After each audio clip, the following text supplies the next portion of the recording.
Assalamualaikum warahmatullahi wabarakatuh. Untuk pertemuan berikut, kita pada materi keamanan informasi.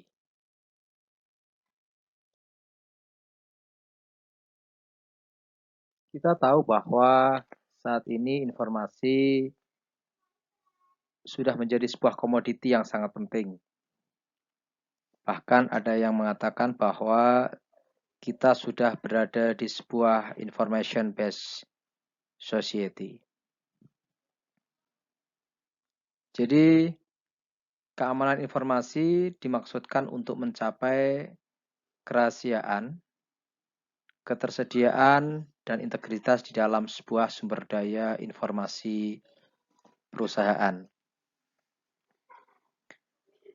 Bagaimana manajemen keamanan informasi terdiri atas perlindungan harian yang disebut manajemen keamanan informasi dan persiapan operasional setelah suatu bencana yang disebut dengan manajemen keberlangsungan bisnis.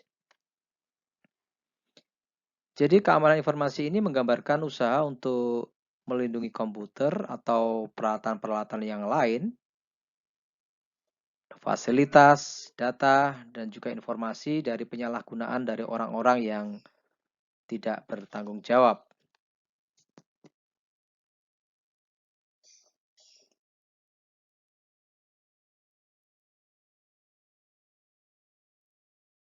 Selanjutnya, tujuan keamanan informasi. Tujuan dari keamanan informasi yang pertama adalah untuk kerahasiaan, yaitu melindungi data-data dan informasi perusahaan dari orang-orang yang tidak berhak. Atau dalam kata lain bahwa informasi yang kita miliki pada sistem atau database kita adalah hal yang rahasia begitu. Jadi orang-orang yang tidak berkepentingan tidak dapat melihat atau mengaksesnya. Atau dengan kata lain seperti tadi, hanya pihak yang berhak atau berwenang saja yang dapat mengakses informasi tersebut. Untuk itu kebanyakan organisasi umumnya mengklasifikasikan informasi atau data untuk mengakomodir tercapainya confidentiality. Tujuan yang kedua dari keamanan informasi adalah ketersediaan.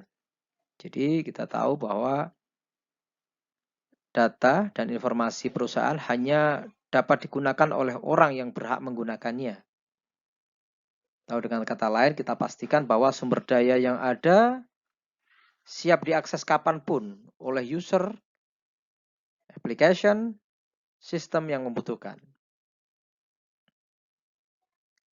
Jadi rusaknya aspek ketersediaan dari sistem ini juga bisa diakibatkan karena faktor kesengajaan begitu, atau faktor kecelakaan. Ya, kalau misalnya faktor kesengajaan ini bisa dari serangan, denial of service gitu, malware bisa, atau dari cracker dan cracker gitu. Sedangkan untuk faktor kecelakaan bisa karena hardware failure atau rusak, atau tidak berfungsi dengan baik. Terjadinya konsleting listrik misalnya, kebanjiran, banjir, gempa bumi, atau bencana alam yang lain. Tujuan keamanan informasi yang ketiga adalah mencapai integritas. Ya, sistem informasi ini perlu kita sediakan representasi yang akurat dari sistem fisik yang dipresentasikan. Jadi data tidak dirubah dari aslinya oleh orang yang tidak berhak, sehingga konsistensi, akurasi, dan validitas data tersebut masih terjaga. Untuk pokok bahasan utama dari bab ini untuk di keamanan informasi, yang pertama adalah bagaimana kita membahas tentang ancaman atas sistem gitu atau threats. Sedangkan yang kedua tentang kelemahan atas sistem atau vulnerability gitu.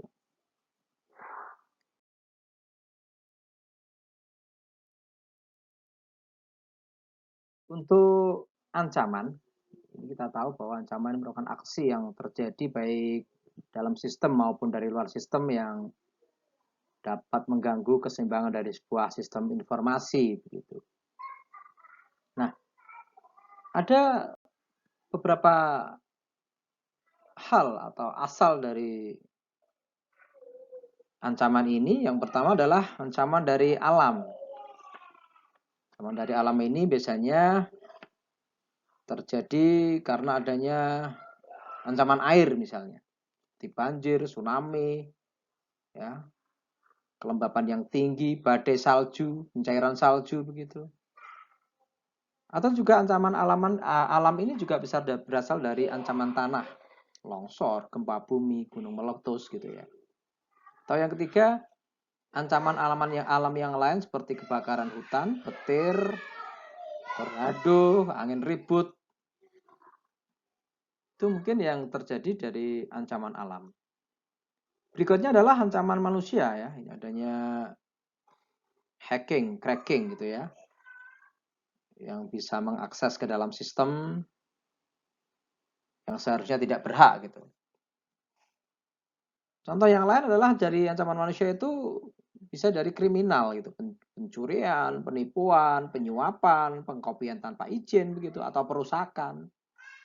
Teroris ini juga termasuk ancaman dalam sistem informasi begitu.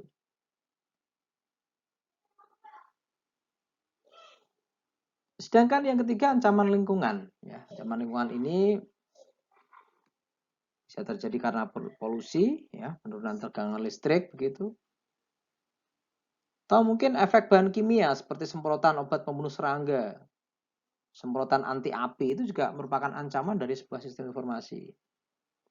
Kebocoran seperti AC itu juga bisa ya, itu juga termasuk dari lingkungan ya. Atau mungkin bocor ya, atap kita bocor saat hujan itu juga merupakan suatu ancaman.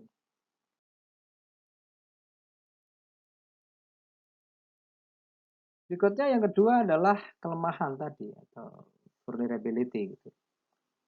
Jadi kelemahan ini merupakan cacat atau kelemahan dari suatu sistem yang mungkin timbul pada saat mendesain ya. Jadi di awal program kita mendesain itu bisa adanya kelemahan-kelemahan atau cacat-cacat sehingga memunculkan tadi kelemahan dari sebuah ancaman dari kelemahan keamanan sebuah sistem informasi. Pada saat menetapkan prosedur-prosedur, aturan-aturan atau mengimplementasikan kelemahan ya dari sebuah sistem kontrol sehingga memicu tindakan pelanggaran oleh pelaku yang mencoba menyusup seperti tadi ya, hacker maupun cracker gitu. Atau mungkin juga cacat sistem ini terjadi karena prosedur ya, itu maupun perangkat lunak yang dimiliki yang mungkin terjadi ya. Jadi, seperti contoh ini setting firewall kita itu salah, itu juga bisa mengakibatkan keamanan sistem kita terganggu. Atau mungkin kita melakukan setting VPN ya yang tidak diikuti oleh penerapan Kerberos atau NAT itu juga bisa menyebabkan kelemahan dari keamanan informasi.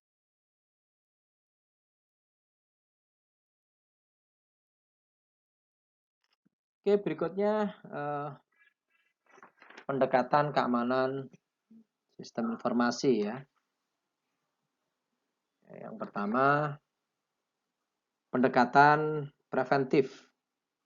Ya, pendekatan yang bersifat mencegah dari kemungkinan terjadinya ancaman dan kelemahan. Jadi di awal itu kita lakukan pencegahan dulu biar sistem informasi kita aman gitu. Kita lakukan langkah-langkah pencegahan seperti tadi. Aspek-aspek dari luar itu tidak terjadi begitu. Yang kedua, pendekatan detektif ya. Jadi yang bersifat mendeteksi dari adanya penyusupan atau proses untuk mengubah sistem dari keadaan normal menjadi yang tidak semestinya atau abnormal gitu. Ini kita lakukan deteksi dini gitu. Sedangkan yang ketiga pendekatan korektif ya, yaitu pendekatan yang bersifat mengkoreksi atau keadaan sistem yang sudah tidak seimbang, itu dikembalikan kepada keadaan yang normal. Itu beberapa pendekatan keamanan dari sistem informasi. Kita akan bahas pengendalian keamanan sistem informasi. Dalam pengendalian keamanan sistem informasi, ini ada beberapa kontrol-kontrol untuk pengamanan sistem informasi. Di antaranya yang pertama adalah kontrol administratif. Kontrol administratif ini dimaksudkan untuk menjamin bahwa seluruh kerangka kontrol dilaksanakan sepenuhnya dalam organisasi berdasarkan prosedur-prosedur yang jelas. Dalam kontrol ini mencakup beberapa hal, diantaranya adalah bagaimana mempublikasikan kebijakan kontrol yang membuat semua pengendalian sistem informasi dapat dilaksanakan dengan jelas dan serius oleh semua pihak dalam organisasi. Berikutnya, prosedur yang bersifat formal dan standar pengoperasian disosialisasikan dan dilaksanakan dengan tegas. Termasuk dalam hal ini adalah proses pengembangan sistem. Bagaimana prosedur backup, bagaimana pemulihan data, dan manajemen pengarsipan data. Selanjutnya, dari prosedur-prosedur yang ada adalah bagaimana perekrutan pegawai secara berhati-hati yang diikuti dengan orientasi pembinaan dan pelatihan yang diperlukan.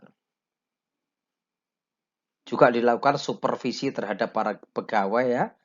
Dan yang terakhir adalah pemisahan tugas-tugas dan pekerjaan begitu dengan tujuan agar tak seorang pun yang dapat menguasai suatu proses yang lengkap.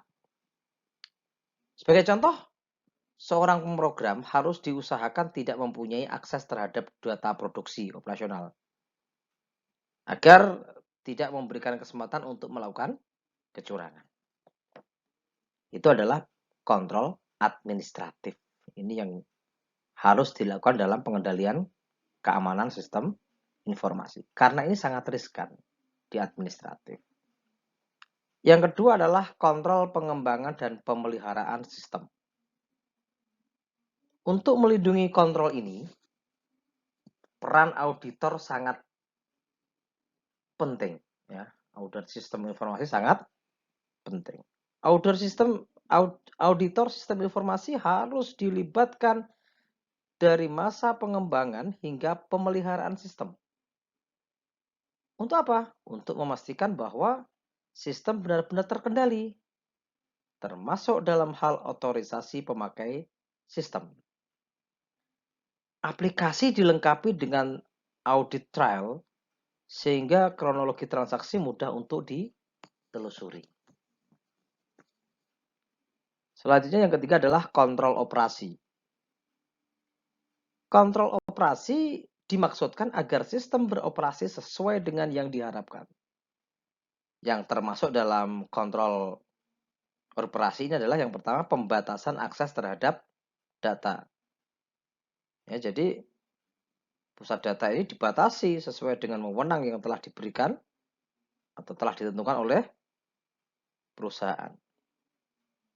Yang kedua, dari kontrol operasi, ya, yang termasuk dalam kontrol operasi adalah kontrol terhadap personel pengoperasi. Dokumen-dokumen yang berisi prosedur-prosedur harus disediakan dan berisi pedoman-pedoman untuk melakukan suatu pekerjaan. Dan pedoman ini harus dijalankan secara tegas. Yang ketiga dari kontrol operasi adalah kontrol terhadap peralatan. Ini perlu dilakukan secara berkala dengan tujuan agar kegagalan peralatan dapat diminimalkan. Yang selanjutnya ya, yang keempat, kontrol terhadap penyimpanan arsip. Kontrol ini dimaksudkan untuk memastikan bahwa setiap pita magnetik, media penyimpanan, hard disk yang digunakan untuk pengarsikan telah diberi label dengan benar dan disimpan dengan tata cara yang sesuai. Berikutnya, kontrol pengendalian terhadap virus. Ini yang tak kalah pentingnya ya. Jadi untuk mengurangi terjangkitnya virus, administrator sistem harus melakukan 3 kontrol. Preventif, detektif, dan korektif. Selanjutnya, kontrol yang keempat untuk pengamanan sistem informasi adalah proteksi fisik terhadap pusat data.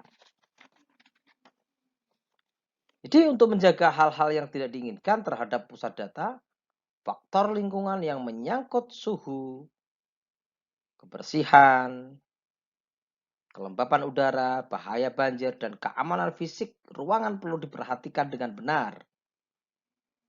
Peralatan-peralatan yang berhubungan dengan faktor-faktor tersebut perlu dipantau dengan baik. Untuk mengantisipasi segala kegagalan sumber daya listrik, biasanya kita gunakan UPS. Dengan adanya peralatan ini masih ada kesempatan beberapa menit sampai 1 jam bagi personel yang bertanggung jawab untuk melakukan tindakan-tindakan seperti memberikan peringatan pada pemakai untuk segera menghentikan aktivitas yang berhubungan dengan sistem komputer misalnya. Sekiranya sistem memerlukan operasi yang tidak boleh diputus. Misalnya pelayanan dalam rumah sakit misalnya. Sistem harus dilengkapi generator listrik yang tersendiri.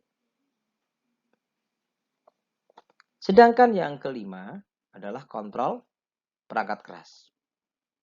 Untuk mengatasi kegagalan sistem komputer, terkadang organisasi menerapkan sistem komputer yang berbasis toleran terhadap kegagalan atau fault tolerant. Sistem ini dapat berjalan sekalipun terdapat gangguan pada komponen-komponennya. Nah, pada sistem ini, jika komponen dalam sistem mengalami kegagalan, maka komponen cadangan atau kembarannya segera mengambil alih peran komponen yang rusak dan sistem dapat melanjutkan operasinya tanpa atau dengan sedikit interupsi. Ya. Nah, sistem terhadap kegagalan ini, toleran terhadap kegagalan ini dapat diterapkan pada 5 level, yaitu komunikasi jaringan, prosesor, penyimpanan eksternal, catu daya, dan transaksi. Toleransi kegagalan terhadap jaringan dilakukan dengan apa? Dengan menduplikasi jalur komunikasi dari prosesor komunikasi, ya, dan prosesor komunikasi. Redundansi prosesor dilakukan antara lain dengan teknik watchdog prosesor yang akan mengambil alih prosesor yang bermasalah. Nah, toleransi terhadap kegagalan pada penyimpanan eksternal antara lain dilakukan melalui disk memoring ya, atau disk shadowing yang menggunakan teknik dengan menulis seluruh data ke 2 disk secara paralel. Jika salah satu disk mengalami kegagalan, program aplikasi tetap bisa berjalan menggunakan disk yang masih baru gitu. Toleransi kegagalan pada catu daya diatasi dengan UPS. Sedangkan toleransi kegagalan pada level transaksi ditangani melalui mekanisme basis data yang disebut rollback yang akan mengembalikan keadaan semula, yaitu keadaan seperti sebelum transaksi dimulai sekiranya di pertengahan pemrosesan ternyata terjadi kegagalan.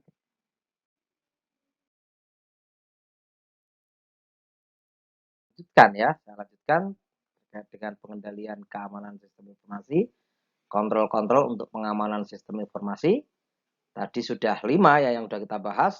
Selanjutnya yang keenam adalah kontrol akses terhadap sistem komputer.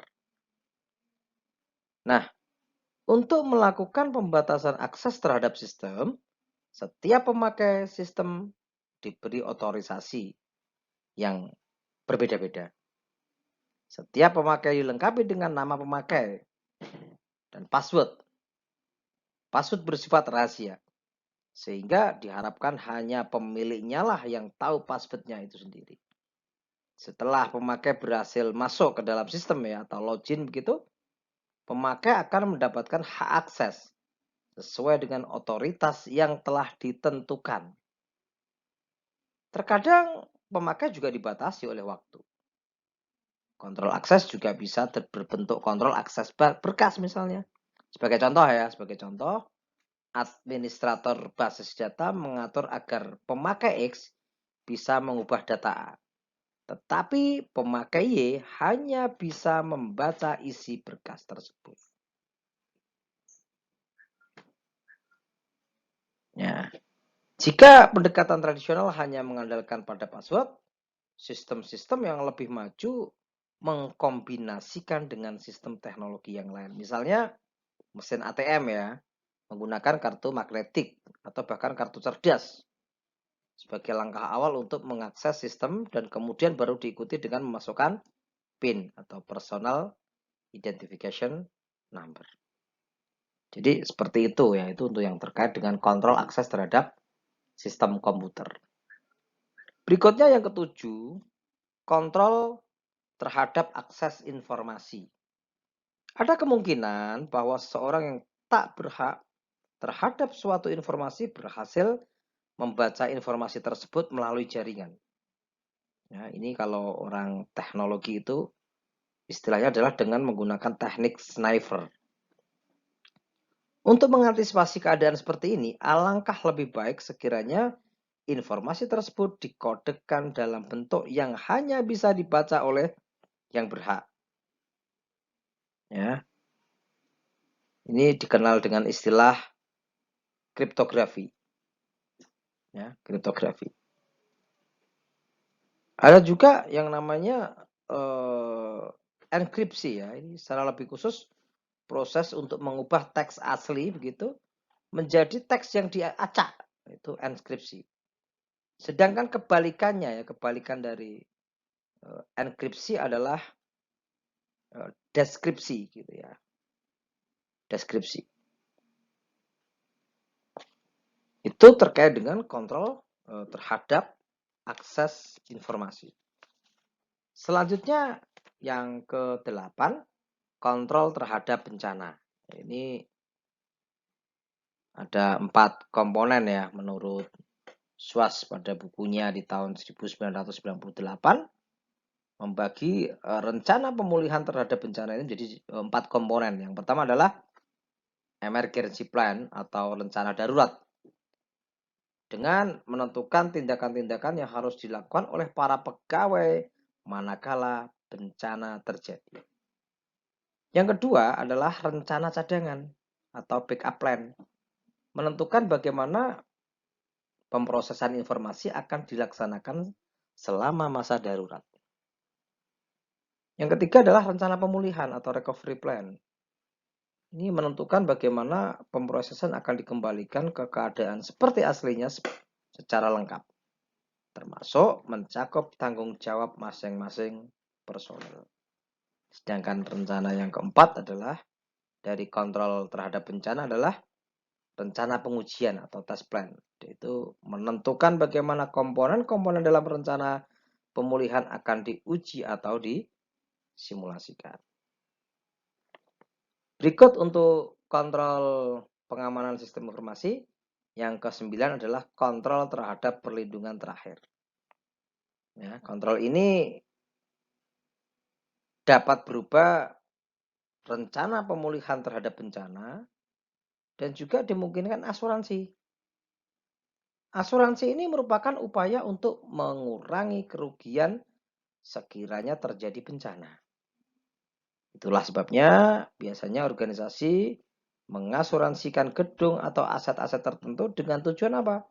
Kalau bencana terjadi, klaim asuransi dapat digunakan untuk meringankan beban organisasi.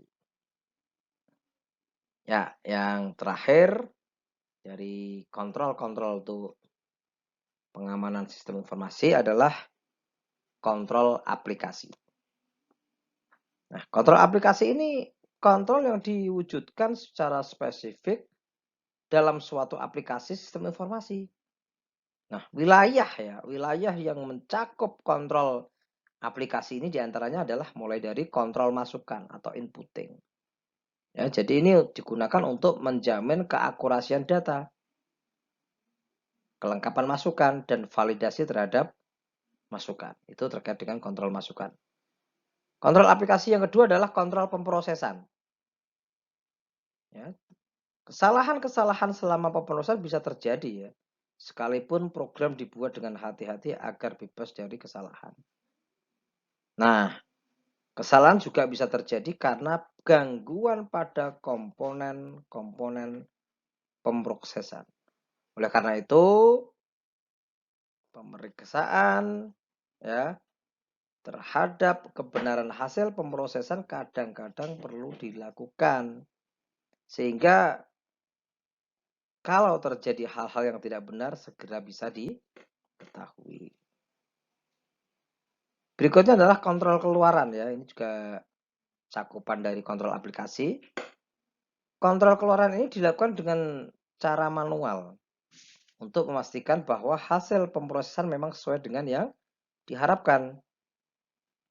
Hal ini dilakukan untuk melaksanakan pengamatan terhadap dokumen-dokumen dan laporan-laporan yang dihasilkan oleh komputer didasarkan pada kebenaran informasi, organisasi, dan kerahasiaan informasi. Berikutnya yang masih menjadi cakupan wilayah kontrol aplikasi adalah kontrol basis data.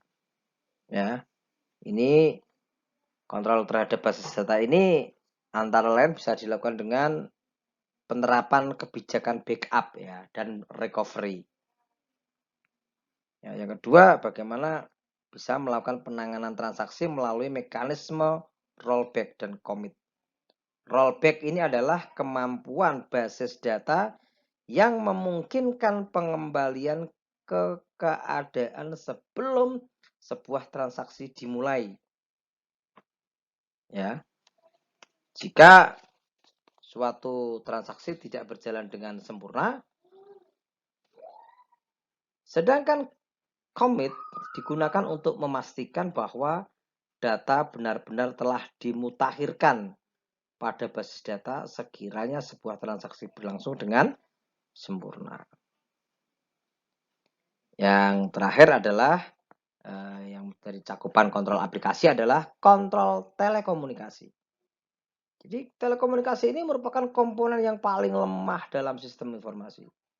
Penyadapan informasi dapat dilakukan melalui sarana ini ya, dengan cara menyergap gelombang radio dalam sistem tanpa kabel atau wireless.